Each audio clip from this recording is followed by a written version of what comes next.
mengikuti Paulus. Maka Paulus adalah salah satu tokoh agama yang saat ini menjadi agama besar di dunia, yang mana saya bisa tunjukkan kejahatan dilakukan atas nama agama ini hampir berabad-abad tahun lamanya secara peradaban. Jangan memframing, Rifa. Rifa, jangan memframing. Kalau saya dong. katakan ini, tahu tidak arti framing? Framing itu tunjukkan dalil di mana Paulus mendeklarasikan kata Kristen itu sendiri dalam kalimat dia. Bang Juli sebentar.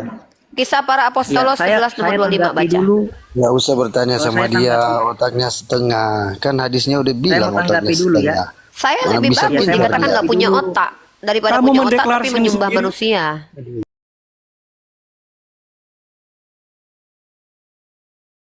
Kata Yesus, ya. Ini aku katakan dulu ya. Aku kasih data dulu. Ada 2 dalil yang mau aku buka bentar.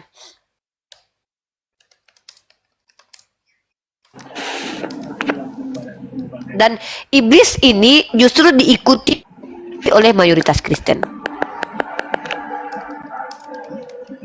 Halo Bu Rifa. Ya. Halo yang. Iya. Ntar ya aku cari datanya dulu. Aku lupa ayatnya. Silakan dilanjut dulu. Yang mau bertanya silakan bertanya. Saya sambil buka-buka ayat.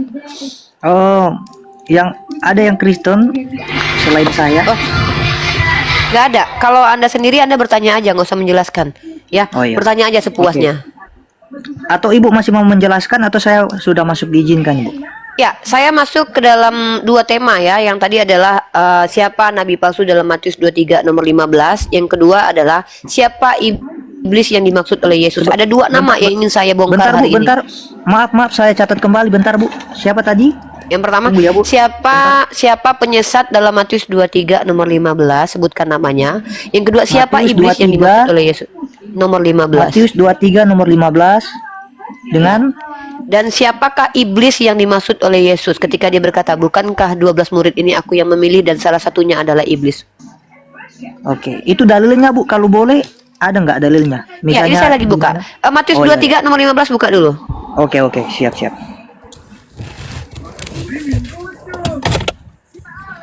Dijawab dulu yang Matius 23 nomor 15 kalau masih mencari jawabannya. Nah, silakan buka Yohanes 6:70 sampai 71. Yohanes 6 ayat 70 sampai 71. Oke, sebentar saya catat dulu, Bu.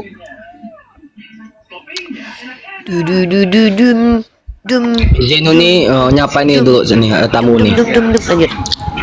Bang Mono, monitor Bang. Matius 23 ayat 15. Bang Mono. Yohanes 6:70. Bang, bentar Bang Bejo. Bang Mono Islam atau Kristen Bang Mono? Saya Kristen dari Timor Leste. Oke, siap. Bang Hyang jadi Kristen juga ya Bang Hyang? Bang Hyang. Malah nge-mute. Ya Bang dari Kristen ya? Iya. Oke, lanjut. Matius 23 ayat 15 kan tadi? Ya. Iya. 2 tokoh sentral yang dikatakan sebagai penyesat dan iblis kita akan bongkar hari ini menurut Yesus ya teman-teman. Siapakah mereka? Dan siapakah yang menjadi pengikut mereka? Kita akan bongkar-bongkar, guys. Iya.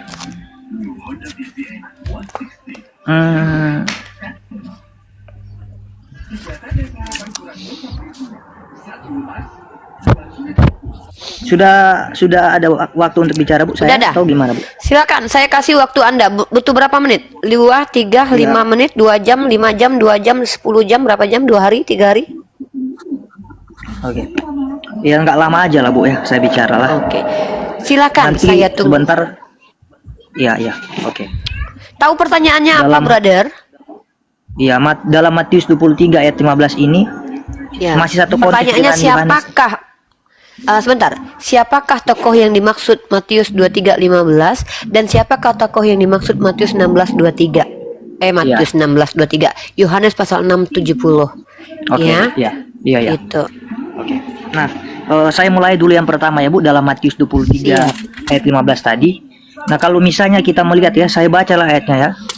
Matius 23 ayat 15, celakalah kamu hai ahli-ahli Taurat dan orang-orang Farisi, hai kamu orang-orang munafik, sebab kamu mengarungi lautan dan menjelajah daratan untuk mentobatkan satu orang saja menjadi penganut agamamu, dan sesudah ia bertobat, kamu menjadikan dia orang neraka yang 2 kali lebih jahat daripada kamu. Nah, saya jawab singkat aja ya dulu Bu, nanti saya dengarkan apa narasi Ibu. Nah, jawaban saya adalah yang dimaksud Yesus ini adalah sekumpulan orang-orang Farisi dan ahli-ahli Taurat. Ya itu dulu Bu. Oke. Nah, Ya. Ya udah. ya. Namanya siapa yang sudah kan itu Yesus bicara sekitar 2000 tahun yang lalu tuh, 2000-an tahun lalu. Nah, siapa orang Farisi yang ngajarin agamanya keluar dari Israel dan pengikutnya menjadi penjahat di seluruh dunia? Siapa? Ada nggak tokohnya yang sudah terpenuhi nubuatannya? Masa kalau nggak ada berarti Yesus masa bohong kan? Nggak mungkin Ya. kan? Oke, ya. Ini Baik. Tuhan lagi ngomong loh, masa bohong dia? Ya, baik. Nah, kalau kita merujuk dalam teks ayat 15 ini kan ahli-ahli Taurat kan tentu ada bukan hanya satu orang tapi ada sekumpulan orang nih. Nah, data Ya, saya yang makanya pertama jangan sekumpulan orangnya aja, satu orang aja. Jangankan menunjuk kepada sekumpulan orang loh. Satu orang saja bisa nggak kalian buktikan siapa namanya Oke, gitu? Siap. Nah, siap. Berdasarkan dengan data yang ada di sini ya,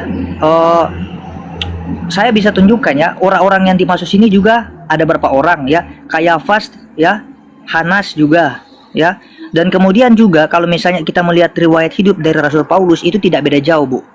Nah, dia adalah orang yang termasuk dalam mazhab itu juga. Dan kemudian kalau misalnya, iya saya Jadi akui Paulus ya. termasuk ya? Saya akui karena nah juga ya, tapi tidak semua loh, misalnya kalau kita melihat ahli-ahli Taurat ini adalah orang-orang yang jahat juga. Saya pakai data yang pertama adalah dalam Yohanes 3 ya, Nikodemus ya. Ya, saya baca Yohanes pasal 3 ya, ayat yang pertama adalah seorang Farisi yang bernama Nikodemus, seorang pemimpin agama Yahudi. Ia datang pada waktu malam kepada Yesus dan berkata, "Rabi, kami tahu bahwa engkau datang sebagai guru yang diutus Allah, sebab tidak ada seorang pun yang dapat mengadakan tanda-tanda yang engkau adakan itu, jika Allah tidak menyertainya." Nah, ketika kalau misalnya Ibu baca teks ini semua ya, di sini ada indikasi loh, kalau Nikodemus ini adalah orang yang berbeda dengan orang-orang yang ada di situ. Dan dia juga Kapan adalah Nikodemus menyeberangi lautan mengajarkan agamanya? Coba baca lengkap ayat itu.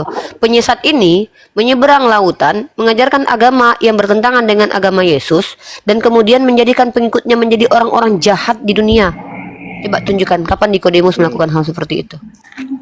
Ya enggak, saya bantah memang tentang Nikodemus ini enggak termasuk ya.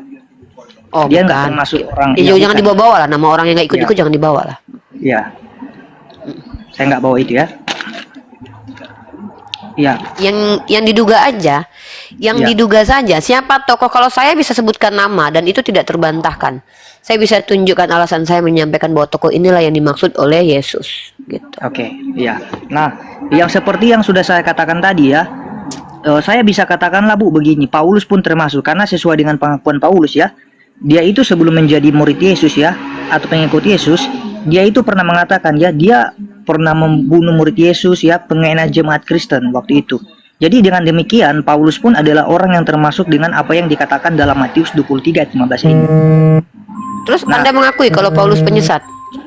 Karena pada sebelum dia menjadi murid Yesus. Nah, Ya, kalau justru ini, itu mengukuhkan bahwa penyesat itu ciri-cirinya serigala berbulu domba. ya oke. Nah, saya Kalau lanjut dulu dia Bu. tidak mengaku domba, maka dia bukan penyesat. Jadi dari kata Yesus mengatakan bahwa hati-hati dengan serigala berbulu domba, maksudnya penyesat ini mengaku jemaat Yesus, bukan agama lain. Oke. Nah, tapi kemudian juga ya, kalau misalnya kita merujuk dalam teks di Korintus ya misalnya, ada dikatakan bahwa penyesat itu bukan cuma sekedar sebagai serigala yang berbulu domba, tapi barang siapa yang tidak mengakui anak ya, tidak menyangkal bapa dan anak, ia adalah antikris dan penyesat. Nah, Mengakui anak, tidak mengakui ini anak dan mengakui tidak bapa. mengakui anak ini maksudnya apa? Iya, tidak Ini loh, mengakui kalau Yesus. mengakui itu gini ya. Kalau mengakui itu seperti ini. Ya, saya mengakui kamu seperti yang kamu ucapkan. Nah, mana satu agama yang tidak menerima Yesus seperti yang dia ucapkan? Saya bisa sebutkan. Coba, sebut satu, ada dua sebenarnya agama yang tidak mengaku Yesus seperti yang dia ucapkan. Oke, ya. Kalau saya bisa lanjut tunjukkan. dulu. Iya. Iya. Kamu Saya lanjut bisa nggak lagi. kamu tunjukkan agama mana yang tidak mengaku Yesus seperti yang dia ucapkan? Itu ya. Ya. Jadi Paulus pun tentu adalah orang yang termasuk dalam Lukas tadi. Matius ya, Matius 23 ayat 15, karena sebelum Ya. menjadi pengikut Yesus, Paulus pun pernah berbuat hal-hal yang memang Tunggu. merusak. Jangan katakan sebelum menjadi pengikut Yesus, sebelum mengklaim jadi pengikut Yesus. Oke, Mengklaim ya. terserah lah Klaim ibu loh. misalnya menggunakan Karena Yesus tidak siapa, pernah bertemu dengan Paulus waktu dia hidup. Oke. Waktu dia sudah ke surga, diakui, diklaim oleh Paulus, dia bertemu Yesus. Yesus tidak pernah berkata, dan tidak ada dalam Injil Sinoptik itu Yesus pernah berjalan-jalan lalu ketemu Paulus. Kan sudah saya bilang, terkorelasi dengan dalil Oke. Yohanes pasal 6, 17. Bukankah aku sendiri yang telah memilih kamu yang 12 ini, namun seorang di antaramu adalah iblis? Yesus kalau betul-betul menginginkan Paulus menjadi rasulnya, kenapa dia telat memilih Paulus justru ketika sudah naik ke surga? Waktu dia naik ke surga, dia sudah mengatakan, kalau ada yang mengaku bertemu Mesias di sana, Mesias di sini, jangan kau percaya. Ini ambigu loh. Oke, Kalau nah, memang dia ingin memilih Paulus sebagai rasulnya, dan ingat, Paulus adalah tokoh sentral agama Kristen loh saat ini loh. Kebanyakan Injil kalian itu surat-suratnya dari Paulus. Dan kebanyakan doktrin pengajaran kalian itu dari Paulus. Padahal di sini Yesus berkata, hati-hati dengan Farisi munafik, hati-hati dengan serigala berbulu domba. Penyesat ini akan mentobatkan orang mengikuti agamanya, dan orang yang ikut agamanya ini akan menjadi orang yang lebih jahat daripada dia. Bahkan Yesus mengatakan, bukankah aku sendiri yang telah memilih kamu 12 orang ini? Bukankah Yesus juga mengatakan 12 muridnya akan menjadi hakim nanti? Paulus ada di mana? Kalau seandainya Paulus adalah rasul, apakah pernah Yesus meneguhkan kedudukan Paulus? Jangan Oke, katakan ya. klaim Paulus. Itu klaim Paulus mengaku dia dipilih Yesus. Itu nggak bisa diterima kalau kesaksian sama kayak orang Farisi. Kesaksianmu sendiri, kesaksianmu tidak benar. Kalau Yesus bersaksi atas dirinya sendiri karena dia adalah utusan Tuhan. Kalau Paulus bersaksi atas dirinya sendiri, dia siapa emang? iya. Nah, kalau misalnya lebih baik ya kita gimana? Ini kita mau mulai dalam Matius 23 dulu, Bu, Sebenarnya atau- dari tadi saya minta nama. Namun Iya. panjang sekali sanggahan Oke. Anda itu membuat Saya saya sudah- menimbulkan kecerdasan saya muncul. Oke, saya fokus ya. Makanya saya minta fokus. nama aja. Matius saya fokus 23, ke 15 Paulus ini aja. siapa tokoh? Ya, fokus pada Paulus. Oke, Anda saya sepakat fokus kalau kepada- itu merujuk kepada Paulus? Ya, karena sebelumnya Paulus pernah berbuat hal yang demikian. Enggak, pertanyaan saya, yang dimaksud oleh Yesus Matius 23, 15 ini Anda fix mengatakan bahwa itu merujuk kepada Paulus? Termasuk juga Paulus di dalamnya. Ya, berarti Ya, Anda akui jadi- kalau Paulus penyesat. Oke. Nah, teman-teman Kristen di bawah, kalau misalnya ada yang dengar ya, ini cuma perbedaan interpretasi aja ya dari saya. Kalau misalnya kalian mau sanggah, ya nggak apa-apa lah. Nah, ini cuma pendapat dari saya saja. Nah, saya lanjut, Bu ya. Ketika Ibu mengatakan itu adalah Paulus ya, karena juga dia menyesatkan mengarungi lautan. Nah, berarti sebelum saya lanjut, Bu, apakah Ibu mengakui nggak bahwa murid-murid Yesus yang di luar Paulus ini ya, atau yang seperti Ibu mengatakan tadi dia mengklaim dirinya sebagai pengikut Yesus, Ibu mengakui nggak kalau ke-12 muridnya selain yang disebut iblis itu adalah murid yang bisa dipercaya? Berarti kita kan Oke, di sini saya hanya membahas tidak. tentang Entar dulu. Sebenarnya Anda membawa saya melebar. Saya minta siapa penyesat, Anda minta bagaimana sikap saya terhadap tokoh-tokoh yang ditulis dalam kitab yang anonim itu. Ya, Oke. saya kalau bertanya, apakah pengikut Nabi Isa Al-Masih Putra Maryam adalah orang yang bisa dipercaya? Yes. Hawariyun itu adalah Muslim. Saya diberitahukan Oke, oleh baiklah. Al-Quran saya. Baiklah. Oke. Tapi Hawariyun itu jangan disuruh gini, jangan bilang Hawariyun itu adalah Pak Petrus, Matius, Lukas. Saya nggak diperkenalkan dalam Al-Quran dan hadis saya. Oke, Nah, baik. tapi yang penting para nabi itu ada orang-orang yang percaya kepada dia secara total karena para nabi itu membawa mukjizat. Secara logika gimana Anda? Kalau Anda Itulah bentar dulu. perbedaan kita, Kakak. Bentar dulu, mau Itulah Noko. perbedaan Saya kita. dengan Hyang dulu ya. Nanti kalau masa perbedaan nanti kita bahas. Gini ya. Coba saya ajak Anda berpikir secara logika. Saat ini Anda saja jangankan bertemu dengan Mama Gufron aja lah, yang konon ngaku bisa berbahasa semut, masih ada pengikutnya loh. Bayangkan kalau ada tokoh yang tokoh ini bisa bermukjizat dan orangnya jujur, tidak pernah melakukan kesalahan, mustahil tidak ada orang yang percaya sama sekali kepada dia. Tapi kalau Anda lihat dalam kitab Anda, lucunya tokoh yang dipertuhankan ini justru tidak dipercaya sama orang yang dipilih sendiri. Faktanya ketika dia ditangkoi Hansip Romawi, muridnya kabur. Tapi kalau dalam Islam dikatakan bahwa Nabi Isa Al-Masih putra Maryam ini Hawariyun itu muslim, setia kepada Nabi Isa. Ini bukti bahwa keterangan dari Al-Quran lebih make sense, lebih logik, dan tidak bertentangan dengan akal sehat. Bagaimana mungkin ada tokoh yang bisa berjalan di atas air, menghardi badai, kemudian menurunkan roti dari langit? Giliran ditangkoi sama Hansip Romawi kok muridnya kabur. Ini kok nggak percaya diri banget murid-muridnya. Saya kalau ada orang Kian Santang ini lagi sama saya jalan, tiba-tiba pas dia bawa mobil ditabrak sama apa, tiba-tiba dia cuma bilang sila berapa sila belakang masuk, selamat kami, aku ikut kemana dia pergi loh. Kalau ada apa-apa aku telepon Akang, aku dia apa-apain orang. Aku udah lihat sendiri di mataku. Ketika main ditabrak orang, sira barabasi malakano soprot, kami selamat ya. Cuman ngomong sira barabasi malakama aja dia menyelamatkan aku akan percaya sepenuhnya dengan dia. Ya. Ini apalagi ketika bareng-bareng sama Yesus turun roti dari langit, laut dijalanin, badai dihardi, udah bersama-sama sama dia. Giliran ditangkap Hansip Romawi kok kabur. Maka pertanyaan yang muncul adalah, ini yang dibicarakan orang yang mengikuti Yesus atau pengkhianat-pengkhianat yang mengaku pengikut Yesus? Kalau Hawariyun dalam Islam dikatakan muslim. Sama seperti Nabi Muhammad SAW yang muridnya setia, sahabatnya setia kepada beliau sampai akhir ayat. Ya, kenapa wajar Ali bin Abi Thalib, Umar ibnu Khattab, Abu Bakar Siddiq, Ibnu Mas'ud, Abdurrahman bin Auf, mereka setia sampai mati kepada baginda. Mereka hidup bersama baginda kok. Mereka lihat kok giliran mereka sedikit mereka dimenangkan oleh Allah. Mereka melihat bagaimana kebaikan Nabi Muhammad. Wajar mereka memberikan nyawanya. Karena apa? Karena hidup bersama Nabi itu bukan hal yang mudah loh. Hidup bersama Nabi itu, kalau bukan karena melihat langsung Nabi itu betul-betul datang dari Tuhan, membuktikan sendiri. Saya kalau ada orang kayak gitu, saya udah bilang nih, jangankan ya Kian Santang aja nggak perlu ngaku Nabi. Kalau dia bisa, waktu saya lagi sama dia, sila barabasi kenyot-kenyot cerot, kata dia kan, mati semua orang yang jahat sama saya. 5 orang misalnya yang lagi mau mengganggu saya akan ikuti dia kemana-mana loh. Dia mau ditangkap aja, kalian mau lawan Santang, orang dia pakai jurus siraba-raba, dia bisa mati orang. Ini ada Tuhan yang udah menurunkan banyak hal, kok malah kabur muridnya. Makanya saya tidak percaya dengan tokoh-tokoh yang dibicarakan oleh penulis kitab kalian yang juga anonim.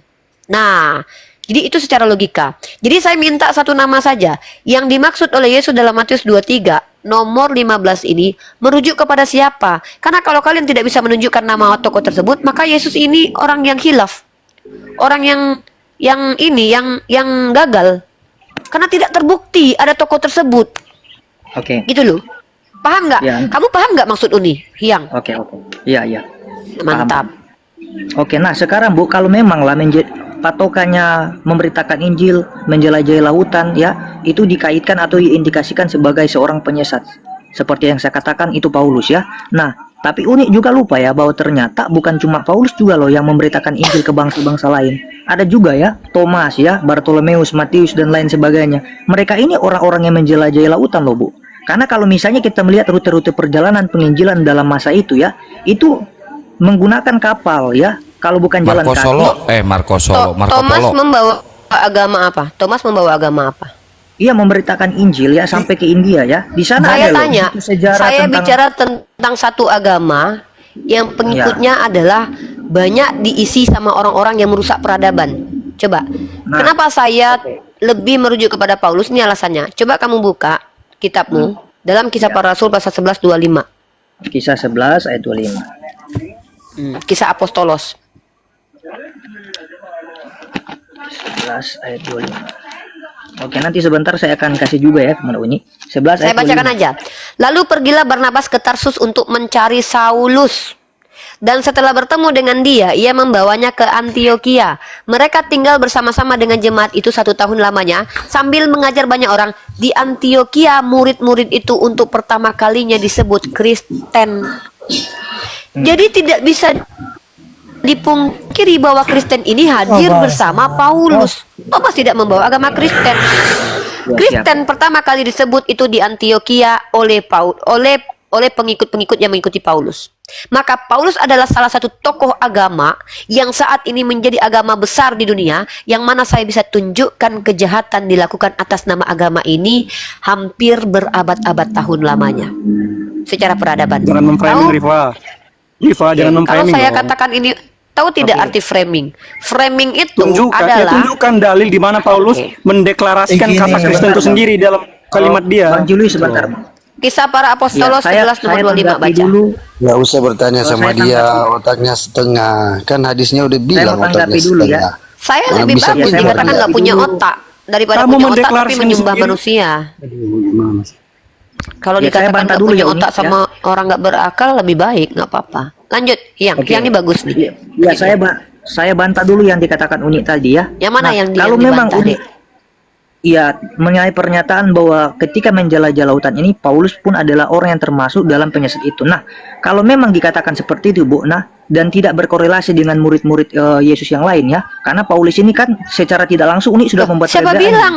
Siapa bilang bentar, saya mengatakan Bang hanya Goto. Paulus yang Assalamualaikum penyesat? warahmatullahi wabarakatuh. Teman-teman Ya, Kristen ya, Assalamualaikum, Bang Goto. Uniripa kan perempuan, kalian kan laki-laki. Bu, ya jangan dikeroyok sama kalian ya. Satu-satu Dikeroyok di room ya. muslim lagi. Iya, di room Ada muslim lagi. Kami diam saja itu. Yang mulai Ya apa, kan Bang? katanya ajaran Saya menangkal kan kalimat dia. katanya. Udah, Julianus nanti sama Seolah-olah saya. Paulus Saya sendiri sama yang dia. mendeklarasikan Sekarang kalimat dulu. dengerin dulu, dengerin dulu. aduh. Sekarang Uniripa sama Sang Hyang dulu, habis itu sama Julian, terus sama siapa ini Ya, Markokok. nanti antri dong. Tadi yang dulu udah antri dia udah ngambil. Dia tinggal Ya, nanti itu saya kasih pokoknya. diagnosa aja.